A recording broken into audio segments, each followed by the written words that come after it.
अभी आपको बताएं कि पंजाब में सैलाब की तबाहकारियां जारी हैं। दरिया चनाब, सतलुज और रावी के सैलाबी रेलों से मुतासरा हज़ारों देहात का ज़मीनी रास्ता मुनक़ता हो चुका है। फसलें ज़ेर-आब आ चुकी हैं।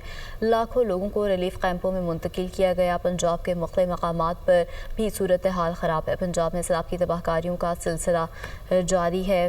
भारत ने दरिया सतलुज में सैलाबी पानी छोड़ दिया। ऊंचे दर्जे के सैलाब का खदशा भी है। पंजाब में सैलाब की तबाहकारियों का सिलसिला जारी है। दरिया चनाब, सतलुज और रावी के सैलाबी रेलों से मुतासरा हज़ारों देहात का ज़मीनी राब्ता मुनक़ता हो चुका।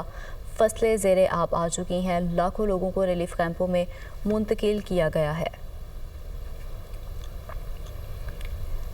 पंजाब के मुख्तलिफ मकामात पर इस वक्त क्या सूरत हाल है, जानने के लिए हमारे नुमाइंदगान हमारे साथ मौजूद हैं। सबसे पहले रुख कर लेते हैं मुल्तान से नुमान खान बाबर का। नुमान, बताइएगा आप इस वक्त कहाँ पर मौजूद हैं, क्या सूरत हाल है?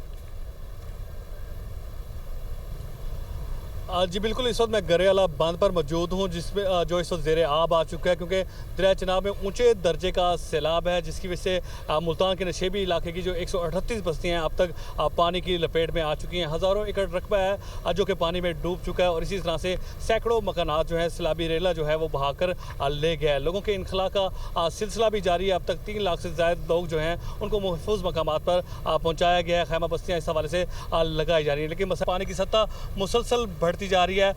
त्रिमू से मजीद पानी आ रहा है चनाब में और चनाब से हेड मोहम्मद वाला, लेकिन यहाँ सूरत हाल ये कि अब इस वक्त सूरत हाल यह कि 1 इंच पानी अगरचे यहाँ पर कम हुआ है, इसीलिए यहाँ पर अभी तक ब्रिज के हवाले से डिसाइड नहीं किया जा सका, क्योंकि हेड मोहम्मद वाला ऐसा पॉइंट है जिसको ब्रिज किया जाना है। उसके साथ साथ शेरशाह में भी जो बंद है वहाँ पर पानी की सतह काफ़ी हद तक बुलंद है। लोगों की तरफ जो मुकामी लोग हैं उनका यही मुतालबा है कि इसको ब्रिज किया जाए ताकि पानी आगे जाए, लेकिन डिस्ट्रिक्ट गवर्नमेंट और इरिगेशन डिपार्टमेंट का ये कहना है कि पानी जो है अभी अंडर ऑब्जर्वेशन है। जैसे ही 417 पॉइंट पर आएगा तो उसके बाद डिसाइड किया जाएगा कि इसको ब्रिज किया जाए। अभी लोगों के इनखला का सिलसिला जारी है। रेस्क्यू टीमें और दीगर जो सिविल डिफेंस है और पैरा फोर्स जो है इस वक्त कार्रवाइयाँ कर रही है। जी ठीक है, नुमान हमारे साथ मौजूद रहेगा।